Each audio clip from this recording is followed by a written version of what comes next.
Oh, right. Well, I thought this was recording for a while, and then it hasn't been at all. So we're going to start again. Hiya. I'm Tara from Where is Tara, which you may or may not know, but you're watching this, so hopefully now you know.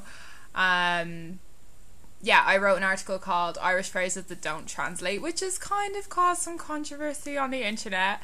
A lot of people wanted me to make a video to show what the phrases sound like in an Irish accent, so that is what I am doing. So I'm just going to read the list, and yeah, hopefully that is what you wanted. I've gotten a load of suggestions as well in the comments, so I'll probably read a few of them. I haven't got the thickest of Irish accents, to be honest, so I don't know how well this is really showing off the phrases.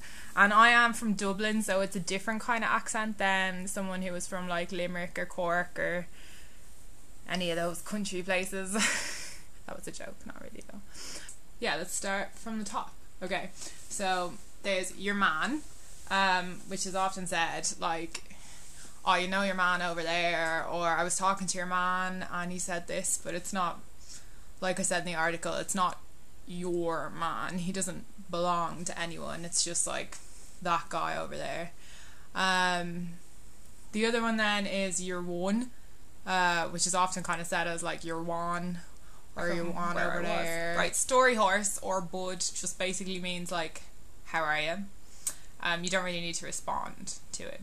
And then we've got what's the crack, which is, again, the same, like, what's up, what's going on.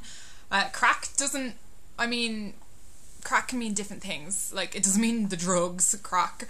Nobody's asking you for drugs. Crack usually means, like, fun or excitement, or, like, people that say, like, oh, it's grand crack here, which means, like, it's good fun here, basically. But it can be used as, how are you? Any crack. Some people will just say crack, like, and raise their voice like it's a question. Right. Oh yeah, you can respond with sure you know yourself, which is basically just like a random statement that means it's fine. It just means anything. It just means okay, yeah, grand, fine. Yoke. I love yoke. It's like, oh, that mad joke over there, and that's actually a positive. But then you can use yoke as like a negative. You're like, oh, some fucking yoke came up to me, which is not a good thing. Yoke is kind of like thing, or where's that yoke I was looking for? Like, it's, yeah, many uses for yoke. Then we got scarlet for you. Like I explained, it just means how embarrassing for you. Or scarlet for your ma for having you. Bleeding. It's only bleeding deadly. Oh, only is another one. I didn't put that in, but we literally just say only. It doesn't mean only, it means like really. So like if we say it's only bleeding deadly, it means it's like really great. Or if we say, oh, you're only massive, that's a compliment. That means you're amazing, you look great, like you're only massive. So only we use in a contradictory sense, really. All over the shop, I used that one earlier for my fringe. Or you just say, like, if someone said, oh, how's your day, you just be like, oh, it was all over the shop, I didn't know where I was going, blah blah blah, you know, just like, yeah, just all over the shop. I don't know how else to explain it, like a bit of a mess basically. What have we got next? He's gone for his tea. Yeah, I think that's kind of an old-fashioned one. Like my parents and my grandparents would always say, like, oh, if a character dies in a film or on TV, oh, he's gone for his tea. Basically it means someone died. You probably wouldn't use it at a funeral. Yeah, just films. Oh, he scared the bejesus or the bejesus out of me, which basically just means like he scared the shit out of me, or the hell, or crap, or whatever. Yeah, but bejesus and bejesus or whatever are things, exclamations that we use all the time. Like, there's a lot of religious exclamations in Ireland, like Holy Mother of God, or Jesus, Mary and Joseph, or sweet baby Jesus, all these kind of things. Yeah, we use them a lot just to kind of say like, oh, sickener for you, I love that one. So I don't often use the whole sentence, I just say sickener, probably.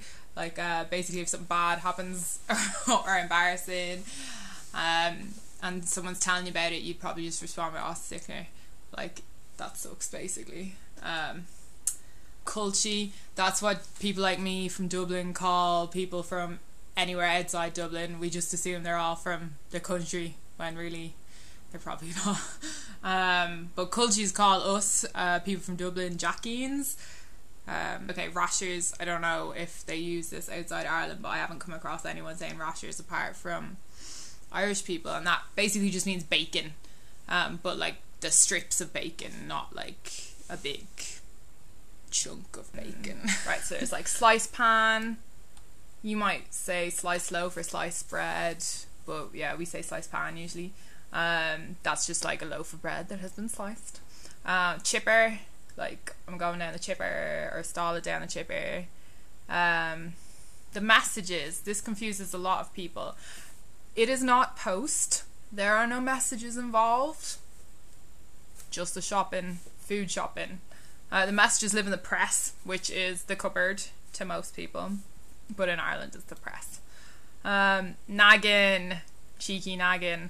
This is 200 mils of some kind of spirit, vodka, whatever. We sneak it into clubs, festivals, have it in your bag. It's basically what you live on when you're a teenager. Minerals. The minerals. These are soft drinks. Yeah, there's no minerals in them. I don't know why we call them minerals. Dilutable. That apparently is a thing that is funny to other people. I said it in England and everyone was looking at me like, what? You mean squash? Yeah, I never thought it didn't translate, but I have had it said to me a few times, so I whacked it on the list. Gee bag, everyone's favourite. To be honest, I don't use it that much, but I hear it a lot in Dublin. Like, oh, you fucking gee bag, or whatever. It's not always used negatively. You could use it like you'd swear at your friends affectionately, I guess. In Ireland, a lot of our like curse words or that kind of thing can just be used both ways, affectionately, or insults are not always insults, if you know what I mean. So yeah, gee bag, try it out, use it. Gobshite, he's a bleeding gobshite. That one is used affectionately a lot, not by my family. My family prefers shite hawk. My granny will kill me for telling you that. Then we've got Egypt. Egypt's very popular. Yeah, just he's a bleeding Egypt, or you're an awful Egypt, or you're a feckin' Egypt. I mean, if you watch Father Ted, you'll have seen that. Poxy, basically something that's kind of bad or broken or doesn't really do what it's supposed to do, like that poxy yoke over there. Or if you like walk into something, you'll be like, oh, that poxy chair, or whatever it is that you bashed yourself off. Or you could just say it about a person, like you're a poxy bleeding liar, or something like that. What else have we got? Oh, she's a fucking weapon. Okay, here's a few suggestions that I got in the comments on the article. Flute. This guy's saying that it means a slightly derogatory version of Egypt, but if I was talking about flute, it would probably mean penis. So maybe it's a Dublin country thing. Sound. Sound just means like cool or good. So like you could say your man over there is dead sound. That would mean he's a very good guy. Or like if someone says, will you do this for me? Or, oh, I left that money I owe you on the table. You'd be like, sound. Or grand. Yeah, it's basically like grand, but it can be used to describe a person as well. Away with the fairies. I'm pretty sure most countries use away with the fairies. 3 sheets to the wind means you're hammered, basically. Right, okay. If you're really posh and you're from Dublin, you would use the word scope, which basically means like a not so posh person, a bit of a scumbag. But I don't like that word because D4 people use it. D4 are posh people in Dublin. What else have we got? Oh, acting the maggot. I don't know if that's a thing anywhere outside of Ireland, but in Ireland we say acting the maggot if someone's messing, like if they're doing something they shouldn't be, or if they're being a bit bold. We say bold in Ireland, not naughty. But yeah, if they're being a bit bold, it would be stop acting the maggot, you'd say to them. Are you taking the piss is what we'd say if someone was like messing, or if we think they're messing, or if they're saying something ridiculous, we'd be like, are you taking the piss? Like, or if you're messing with someone, you just be like, oh, I'm only taking the piss, like, don't worry.